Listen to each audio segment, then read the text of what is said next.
Hola amigues, ¿cómo andan? Bueno, voy a hacer un videito así medio improvisado, en plan, perdonen la iluminación barroca. Pero bueno, quería abordar un tema que tiene que ver con una tendencia que se viene dando bastante en el último tiempo, el último año y medio, 2 años por ahí, que es invitar de parte de streamings y canales o radios, etcétera, que tiene una impronta más bien progresista, invitar a personajes de la extrema derecha, a los cuales les dan un espacio para amplificar las voces y llegar a audiencias de la cual otro modo no llegarían. Lo cual me parece más que nada una estrategia que no es tanto política, sino más una estrategia de marketing, porque eso genera polémica y genera como más difusión, etcétera, y les genera audiencias que de otro modo no tendrían. Bueno, no voy a hacer una apreciación de esa estrategia de marketing para nada, pero sí me parece problemático cuando sucede algo, y voy a tomar un ejemplo de lo que sucedió la semana pasada en el programa de Tenenbaum, cuando invitan a estos personajes y los periodistas no se preparan para, por lo menos, no dejarles pasar definiciones que esta gente tira así como así, y que cuando no se las confronta un poco o cuando no se preparan preguntas para incomodar un poco, bueno, ahí está, ahí pasan esas definiciones. Y en este caso invitaron al programa de Tenenbaum a este Rigoberto, este militante católico que había estado en la derecha Fest, militante católico y libertario, entiendo también, y que, bueno, vertió todas las típicas lugares comunes y trillados que se pueden imaginar de una persona con esas militancias. Pero lo sorpresivo no fue eso, sino que para mí fue la poca solvencia del panel y del propio Tenenbaum para incomodarlo un poco y tratar de contrarrestar todo eso que vertió, que pasó medio así como así. De hecho, en un momento casi que con algunas cosas le dan la razón, ¿no? Entonces, bueno, voy a decir algunas cosas que me hubiese parecido como elemental por un lado en algunos casos, o por lo menos interesante, ¿no? Que le preguntaran. En un país como el nuestro, en donde hace 13 años, vanguardia prácticamente en el mundo, existe una ley como la ley de identidad de género, viene este pibe y tira, solamente existen dos sexos, ¿no? Y desde el otro lado, ni siquiera atinan a plantear la diferencia entre sexo y género. En un país en donde existe, digo, fue un debate que se dio ampliamente en la sociedad, y ni siquiera pusieron a hacer la distinción entre, por un lado, la dimensión biológica del sexo y por otro lado, la dimensión cultural del género. No dieron esa definición, ahí pasó nomás. Bueno, ¿qué hubiera sido interesante también frente a esta definición? Plantearle, por ejemplo, al menos para incomodarlo, qué pensaba a propósito, por ejemplo, de la intersexualidad. A propósito de esto, nota al pie, les recomiendo mucho un documental que acaba de hacer una amiga mía, Tere Martino, beso Tere, que se llama la película El Círculo Violeta, en donde hay muchos testimonios muy interesantes acerca de la intersexualidad y de las vivencias de muchas personas intersex que se ven teniendo que tratar o habiendo tenido que tratar en sus vidas con los dispositivos médicos, ¿no?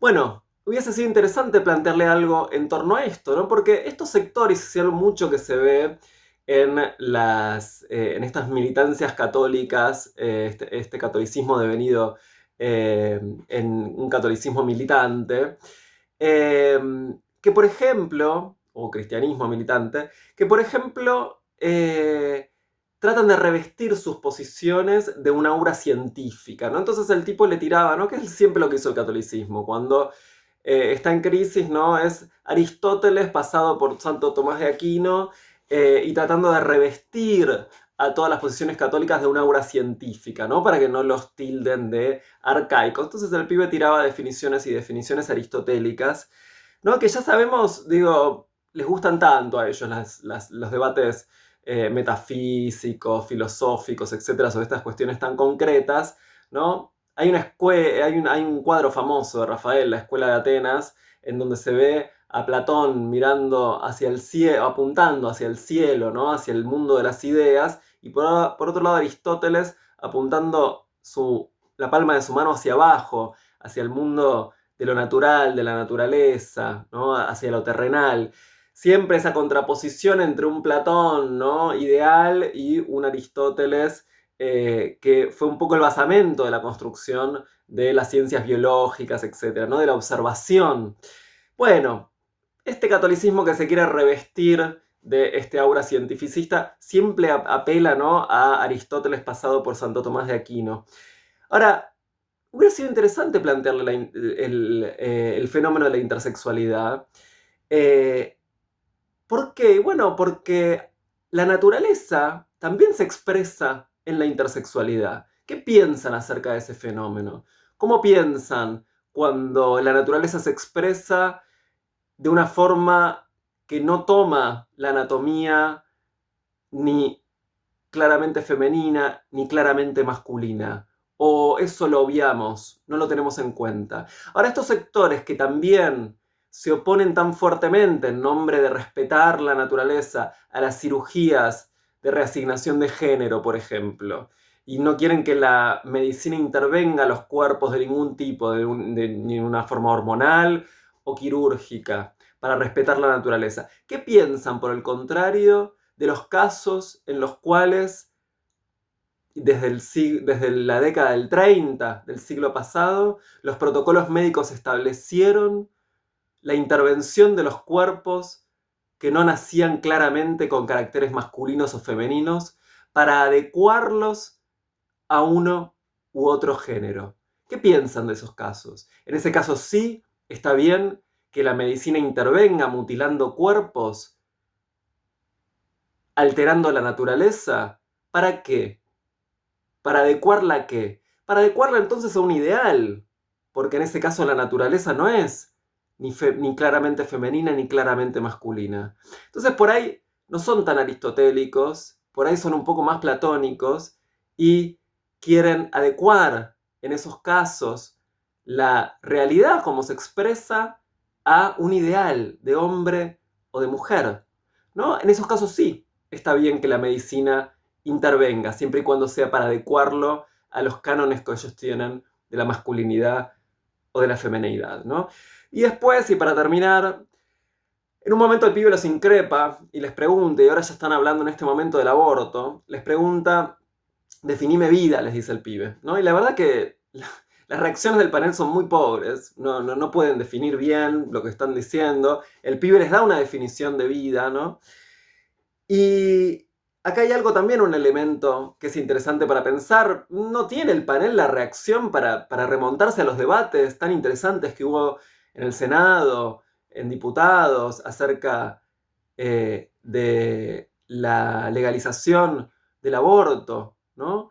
No se pueden remontar a eso y, por ejemplo, apelar a contarles que la biología hoy no tiene un consenso, no define lo que es vida humana. La biología define lo que es vida, pero no vida humana, porque la humanidad es una construcción cultural, política, jurídica. Es decir, no depende nada más de características biológicas. En cada época histórica la construcción de lo humano va variando.